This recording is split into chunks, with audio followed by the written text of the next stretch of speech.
Importance of wearing masks and avoiding large indoor gatherings. Then the second someone offers you a free dinner, you all turn into Joe Rogan. Huh?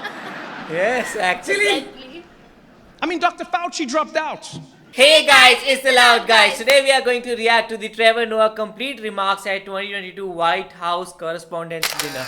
And the thing was, first thing in our mind was what is White House Correspondents Dinner? And it is mostly an annual meeting where all the president, vice president, and all the comedians meet and And all the maybe journalists. yes, and the main host is mostly a comedian, and he roasts all the president and his administration, and he makes fun of it. It is a kind of a light-hearted dinner. I think so that this kind of dinner should happen in India also, because in India politics is very in a very tension mode, Stressful and thing. yes, everything is very stressful about politics and politician in India. So I think so this kind of things will also help us in India. Yes, previously I watched a video of Trevor Noah's that was some languages are scary, Yes. and from that one video I was literally fan of this person because of his talents. The way he narrated his speech in that video was just superb. And now this is going to be a correspondence dinner, and there he is going to maybe roast the president. So I'm eager to know that how can he roast the president, and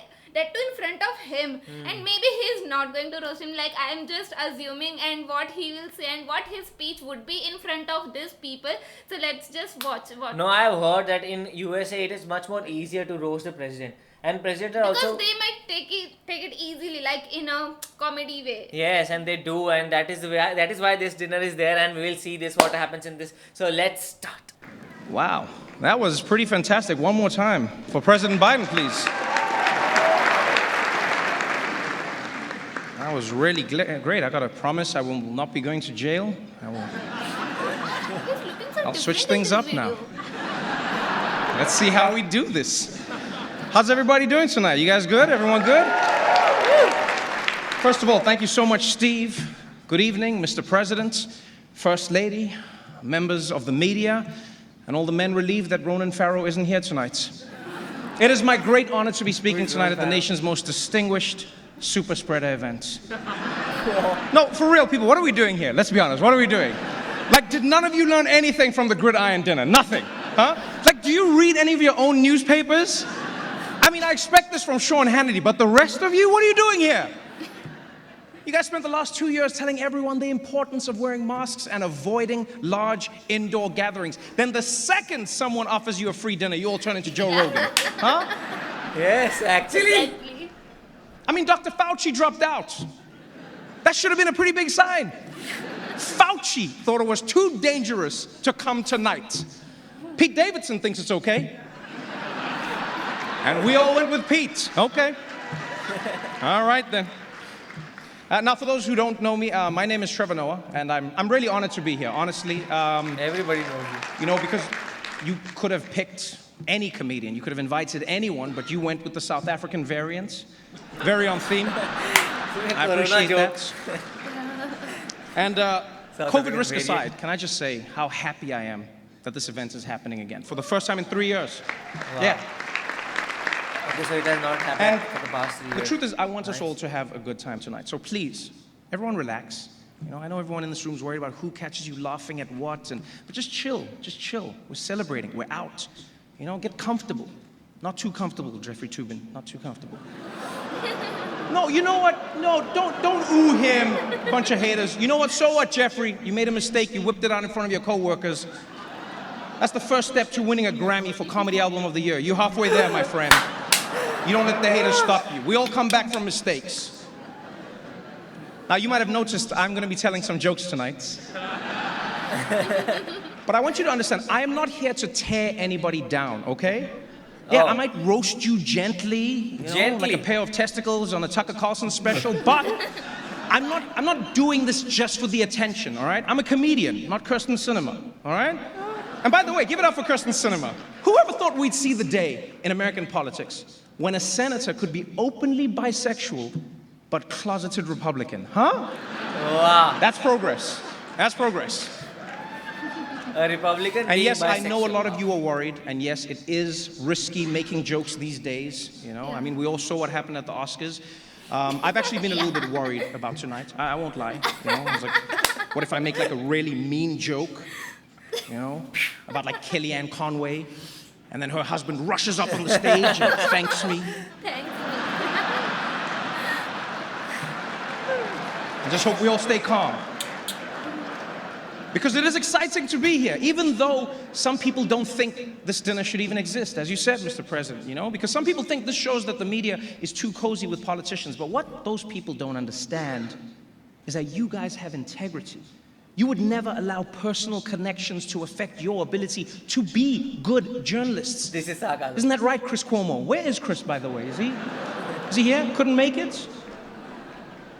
Oh, by the way, before we really get going, a few quick announcements. Anyone here who is a Democrat in a swing district, I've been asked to remind you not to hand your resume to the cable news execs at your table until after the event, please. Thank you very much. Also, a quick note before people order their Ubers home tonight.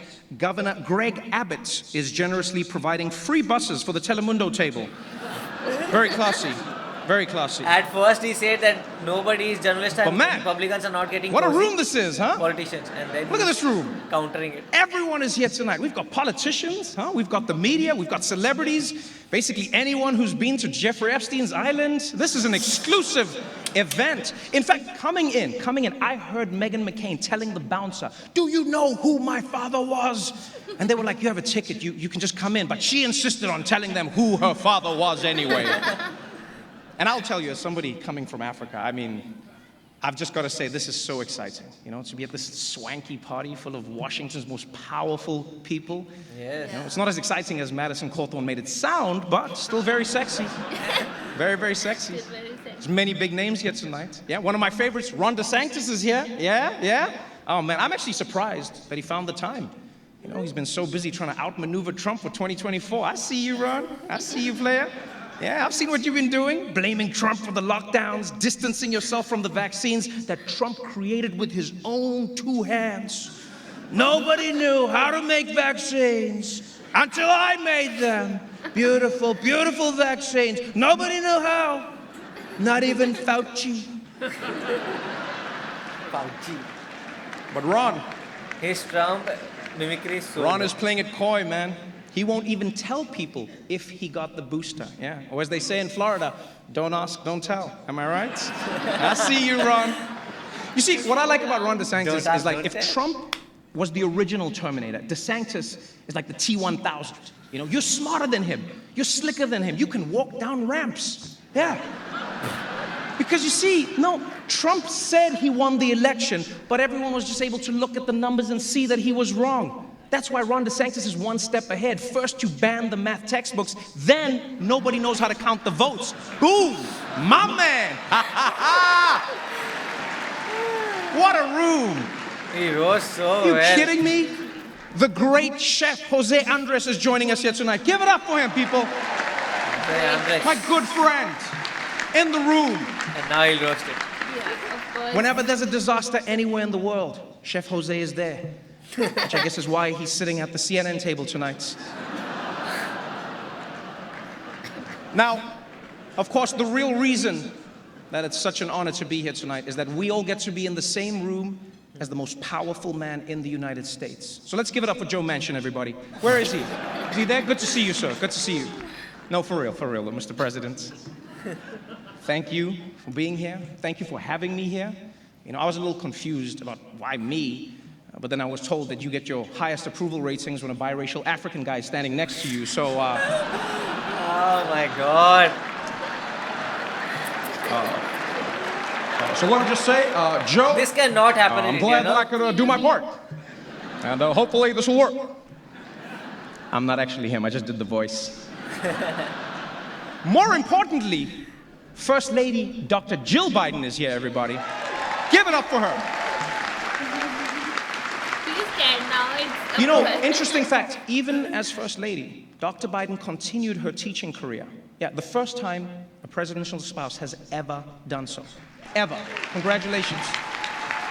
Till now he is nice to her. You might think it's because she loves teaching so No. much, but it's actually because she's still paying off her student debt. I'm sorry about that, Jill. Oh. Yeah, I guess you should have voted for Bernie.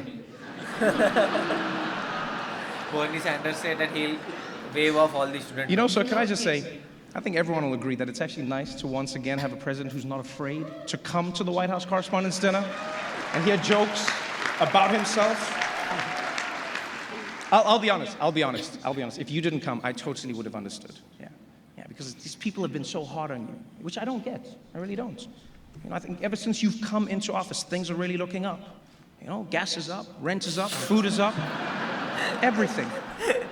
No, it really has been a tough first year for you, Mr. President. And surely you must be a little worried about 2024. You know, there's a lot of passion on the Republican side. There really is. You know, it's going to be an interesting time. And as you all know, President Biden's lack of a filter does get him into hot water sometimes. You know, last month he caused a huge international incident saying that Vladimir Putin should be removed from power. It was very, very upsetting to Russia. Yeah, until someone explained to them that none of the stuff Biden wants actually gets done.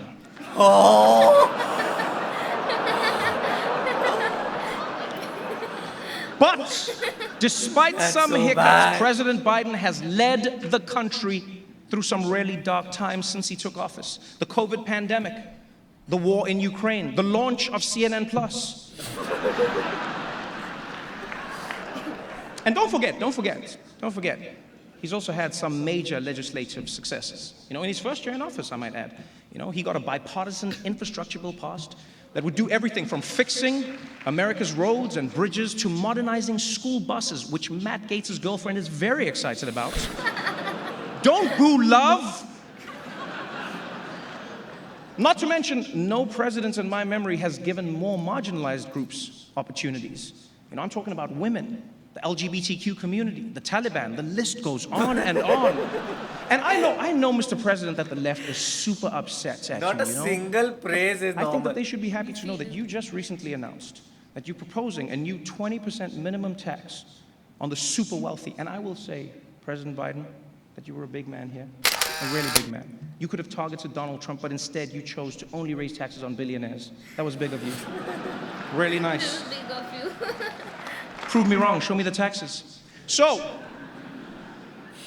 personally, I think that President Biden could do a better job at taking credit for the things that are going right. You know, I mean, unemployment is currently at 3.6%. Think about that, people. 3.6%, 2% if you don't count the Cuomo family.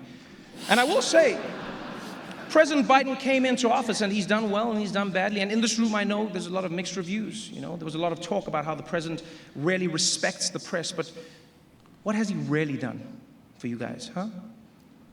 Think of all the journalists whose careers have been hurt by the Biden presidency. People like Daniel Dale. He used to be CNN's star fact checker on TV every day. But now, there's barely anything to check. Same for Glenn Kessler of the Washington Post. On the way here, I saw him on the street offering 4 Pinocchios for $1. Mr. President, that's on you. Pointing like that. And what about Maggie Haberman? For 4 years, it was exclusives, huh? On the Russia investigation, corruption. The president doesn't read his daily briefings, on and on. Now look at her. She spends all day fighting with random people on Twitter like a common political reporter. You've ruined her, Mr. All President. the people that were doing great under Donald Trump. Now, of course, President Biden doesn't often have to deal with the media directly. Yes, that task falls to Press Secretary Jen Psaki. Yes, glad you could make it tonight. Really glad you could make it tonight, Jen. It's nice that you're willing to come over here and risk getting COVID for like, what, the 10th time now? Let me ask, how do you keep getting COVID, Jen? COVID for the 10th. Like, your boss hooked us all up with free tests. Does he not have your address? What's going on there? The word on the streets is actually that Jen Psaki is going to MSNBC next month. Yeah. Apparently, just being on C-SPAN, the ratings were too high, and she wanted more of a challenge, you know? She wanted to switch things up. She can't laugh at that. Don't put the camera on her. If it's true, congratulations to Jen on your big career change. You don't But want to moving be to at MSNBC this is dinner, going to no? be a big switch up for you, because He can right pick now on your you. current job is to make the Biden administration look as good as possible, you know, at all costs. Now you're going to be at MSNBC and you're going to have to, you'll be fine, actually. No, sorry. I don't even know why I apologize. By the way, MSNBC, can I just say you guys are doing great work? You know, yeah, I love watching your shows. You know, when Trump was in office, your shows were all about how bad he was. And now that Biden's in office, your shows are all about how bad Trump was. Consistency is important. We appreciate that. We really do. Still they are focusing Also, on shout out Donald to Joe and Mika. Yeah, I love you guys. Most adorable HR violation in town. I love it. So adorable. What? And that's why we're really here, people. We're here to honor the media. Yeah. So, first and foremost, let's give it up for the White House press pool. Let's give it up for them, please. You guys... And now, the roast. You guys are relentless. Every day you show up, and every day you demand answers on the pressing issues of the day. And then Fox News asks about Hunter Biden. And I'll be honest, though, I actually think that's a good thing. I really do. I think people need to be held accountable if they're using their dad's name to get ahead in life. And I can't think of anyone better to ask about that than Peter Doocy. Yeah. Wherever he is, Chris Wallace laughed at that joke. He was like, But you see, the real purpose of tonight is to honor some of the country's best political journalists. People like Abby Phillip, Yamiche Alcindor, right? And Mick Mulvaney. I actually get why CBS hired Mick Mulvaney. I get it. You know, he's more than just the guy who assured everyone that Donald Trump would concede gracefully. No, he can also get you access to other people who assured you that Donald Trump would concede very gracefully. It's very important. So shout out to CBS, my corporate cousin. You can actually find us on Paramount Plus. Yes, right between SpongeBob SquarePants and a bunch of movies that even Delta's in-flight entertainment system turned down. But I don't want to dwell on that. I want to dwell on Mick Mulvaney when we have so many other great journalists here tonight. We got Anderson Cooper in the house, man. We got Rachel Maddow. We got Don Lemon. We got Shepard Smith, and so many other huge talents who can no longer be mentioned in Florida public schools. I see you, Ron DeSantis. What's going on, baby? what happened in Florida man. public schools? A lot of big media names in the room tonight. Chuck Todd is here. Chuck, you here? Yeah? How you doing? I'd ask a follow-up, but I know you don't know what those are.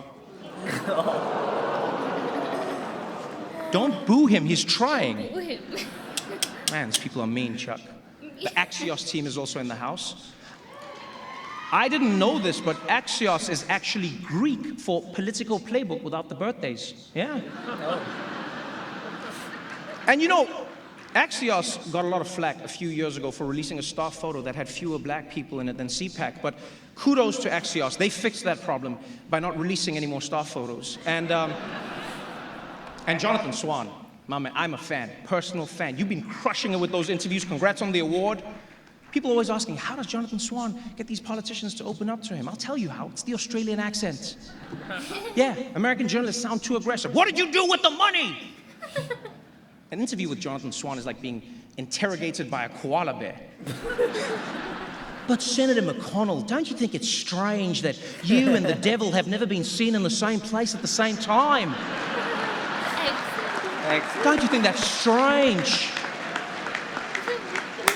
So good. I guess when you go to hell, you'll find out for yourself. NPR is here tonight, one of my favorites. Congratulations on all the work you do. I love Tiny Desk concerts. I just wish you guys didn't always have to beg for money. You know, maybe you're spending too much on those tote bags. Who designs those? House of Gucci? Why not just ask Ivanka which kids make her stuff? Come on. And how about the New York Times, also here? Man, can I just say, New York Times, I did not realize how much you guys like to party. Yeah, I've seen some of you sneaking off to the bathroom to do things you're not supposed to do tonight. Like post on Twitter. Yeah, I've seen that. I love the New York Times, I really do. You guys are the best. You do some of the most accurate, precise reporting and news. You never fail to write down exactly whatever the police have given you to say. Really powerful. Like, is it just me, or does the New York Times keep blaming bail reform on crimes that had nothing to do with bail reform? Like, I'm half expecting to open your newspaper and see a headline, Mets blow 4-run lead due to changes in state bail laws. And you know, it's actually crazy how you guys have been attacked for everything, from your investigations into Trump's taxes to your reporting on the pandemic, and yet the biggest death threats that you received is because there were 2 L's in the Wordle that day. That was wild. By the way, give it up to those New York Times reporters who managed to get those Kevin McCarthy tapes. That was amazing. Yeah, give it up for them. Incredible. And You knew now, how crucial those tapes were, which is why you immediately waited until your book was for sale to tell the people about them. Bravo. Bravo. And you know what I liked about those tapes? Is that the one piece of good news? Is that now we know whether Nancy Pelosi or Kevin McCarthy are Speaker of the House, that position will still be held by someone who believes that Trump should have resigned and was responsible for what happened on January 6th. Yeah, that's bipartisanship. I like that. I'm really excited because the kings of cable are here. Fox News in the house, yeah? The top-rated news network for the past, 300 years? We're killing it. And I know Fox has a bad reputation. I even feel you tense up now when I talk about them. They really do crush it. You know, I think they get a bad rap because it's a mixed bag. You know, they actually have really good journalists. It just depends on when you watch. Right? Fox News is sort of like a Waffle House. Yeah, it's relatively normal in the afternoon, but as soon as the sun goes down, there's a drunk lady named Janine threatening to fight every Mexican who comes in. You can't throw me out. I know the real president. we have How many about news that channels Fox in India primetime like lineup, huh? Tucker Carlson, Sean Hannity, Laura Ingraham. Their coverage of COVID was really impactful. Their segments about vaccines moved their viewers into the ICU. And congrats to Sean Hannity on becoming the longest-running host in cable news history, by the way. Give it up for him. For real, give it up for him. Longest-running host. Don't hate. Don't hate the player. Yeah. Fun fact, Sean Hannity and Ainsley Earhart are actually dating now. Yes. Yeah, and I actually think it's beautiful to see an office romance at Fox that won't end in a $20 million settlement. Yeah. I'm sure wherever Roger Ailes is right now, he's looking up and smiling. Oh, Laura Ingraham, wow. What can you say about her that hasn't already been said by the Anti-Defamation League? Powerful. I'm just sad that Tucker Carlson isn't here today. He's my favorite. What a talent. Tucker Carlson, are you kidding me? Woo! That man's a beast. Who else could fill an entire show each night asking questions that Google could easily answer? Do like vaccines Arnab work? Goswami in India. Who really won the election? Who's the president right now? Is this America? Gripping stuff. But you know, if we're honest people, there's so much happening in the world right now. Sometimes it can be overwhelming, and you just want to tune it all out. And that's why I love watching CNN. Where's Jeff Zucker, by the way? Also couldn't make it? What's happening over there? Apparently Jeff got fired after he tried to keep his workplace relationship a secret, which is weird because if he really didn't want anyone to know about it, he could have just made a show about it on CNN Plus. I know, it's so sad. CNN Plus, gone. Nobody watches. But forgotten. You know who I blame? You know who I blame, CNN? I blame John King. That's who. Yeah, John. Your magic wall can predict how every person in the country is going to vote in every county, but it couldn't give you a heads up that nobody wanted more CNN? I mean, they spent $300 million on CNN Plus. $300 million. My Can I be God. honest, CNN? I think Stanley Tucci was playing you guys. Yeah. No, I think that dude knew exactly where Italy was. And he was just going to keep searching as long as you were paying. $300 million! Do you understand how much money that is? I mean, I do get it. Streaming, they say, is the future. You know, as the old saying goes, you gotta spend money to make sure that Chris Cuomo doesn't get into wrongful termination lawsuits. And that's not the only big change going on at CNN. They just brought on Chris Licht, yeah, my man over there, Chris, as the new head of news. Oof. His first order of business, hire a guy who knows how to turn off the breaking news banner. Yeah. What happened with that? Did they just put it on during the OJ chase and then never figured out how to get rid of it? The news is not always breaking. But this is an interesting time for the media world. You know, as with many industries, the pandemic was a major disruption for journalists. But I also think it helped humanize you, honestly. You know, millions of Americans watched TV anchors reporting from inside their own homes. Meanwhile, reporters in print media were like, we get it, you have homes, way to show off. And we have to face the facts. The media is in a tough position. You did say that, Mr. President. Informing the American public is harder than ever before. You're battling conspiracy theories, that the election was stolen by George Soros, that JFK Jr. is still alive, that everyone in this room is a secret pedophile. And that's just what Clarence Thomas's wife believes. It's insane, people. This is truly the golden era of conspiracy theories. Whether it's the right wing believing Trump can still win the 2020 election, or the left believing Joe Biden can still win the 2024 election. Thank you, Mr. President. Oh my God, he rose so hard. And so as we sit in this room tonight, people, I really hope you all remember what the real purpose of this evening is. Yes, it's fun. Yes, we dress nice. Yes, the people eat, they drink, we have fun. But the reason we're here is to honor and celebrate the Fourth Estate and what you stand for. What you stand for. An additional check and balance that holds power to account and gives voice to those who otherwise wouldn't have one. And We need something like this in India. Because there are I'm many not news just channels that talking are not doing this. about like CNN or Fox or any of the other major organizations. I'm talking about everyone. You know, the young journalists we saw today. You know, intrepid journalists who aren't even in this room in Flint, Michigan, or that daring reporter at the Des Moines Register, or the unflinching local newscaster in El Paso, Texas. Every single one of you, whether you like it or not, is a bastion of democracy. And if you ever begin to doubt your responsibilities, if you ever begin to doubt how meaningful it is, look no further than what's happening in Ukraine. Look at what's happening there. Journalists are risking and even losing their lives to show the world what's really happening. You realize how amazing it is. Like in America, you have the right to seek the truth and speak the truth, even if it makes people in power uncomfortable, even if it makes your viewers or your readers uncomfortable. You understand how amazing that is? I stood here tonight and I made fun of the President of the United States, and I'm going to be fine. I'm going to be fine, right?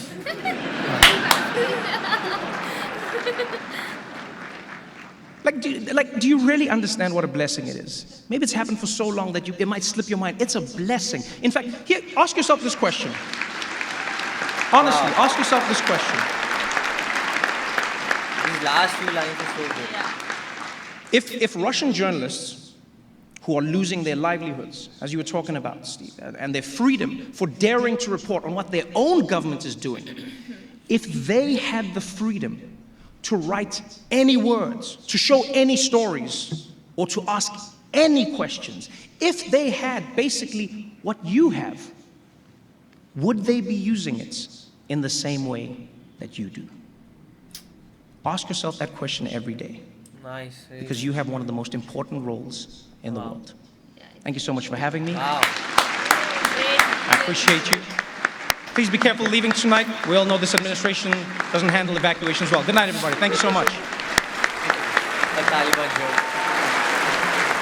This whole video of almost half an hour was just amazing, and this will hook, literally this whole video was hooking you up with this video. Like you were just not seeing here and there, and you were completely in this video and enjoying and laughing and thinking that he has that guts to speak the truth. Actually, he was speaking the truth in terms of in way of sarcasm and in the tone of comedy way, but yeah, he was speaking the truth, and in front of president, in front of such big organizations, journalists, and in the end he even asked to the president, I am gonna be right? I am gonna be fine, right?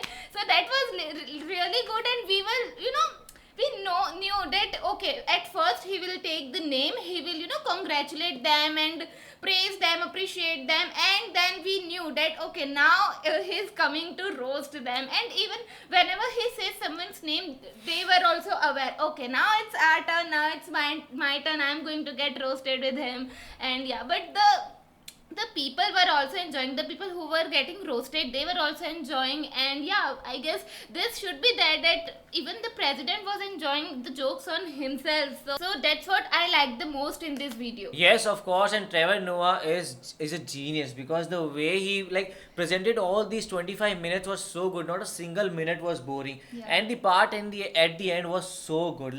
The importance of media was so important, because in India also this is happening. Importance of media is reducing. People do not know what to trust and what not to trust, and that is happening a lot in India. So I think something like this should happen in India, where somebody should show the mirror to most of our journalists and show them that you need to do something. The best example was in Ukraine. All the journalists in Ukraine are not able to give the live reporting of what is happening, and even if they are putting their lives on the line, and then they are able to give the live reporting. So that's what they are doing. So you should also do better, and you should make sure that you are not biased while reporting. And even after being so serious, he can just pass on a simple joke and just turn the mood again. Because in the end, he was like, okay, you can go easily, and like, but also make sure that the Biden administration is not so good with evacuation. So that was more of a joke on Afghanistan, like the way US evacuated Afghanistan and what happened in Afghanistan was so chaotic, and everything was so good. Like, if you know some or the other thing about America and American politics, you can relate to his jokes and what was happening. Like, Fox News is more of a Republican kind of a channel, so he was roasting them, and he was saying that what Sean Hannity is always saying is like, oh, that was the best part. Like, he's always saying those things that are freely available on Google. Like asking, is America great? Or like, who won the president? Who is the president? Who won the 2020 election? So everything is so like good in when he speaks something like that. And also the thing was the way he roasted the president.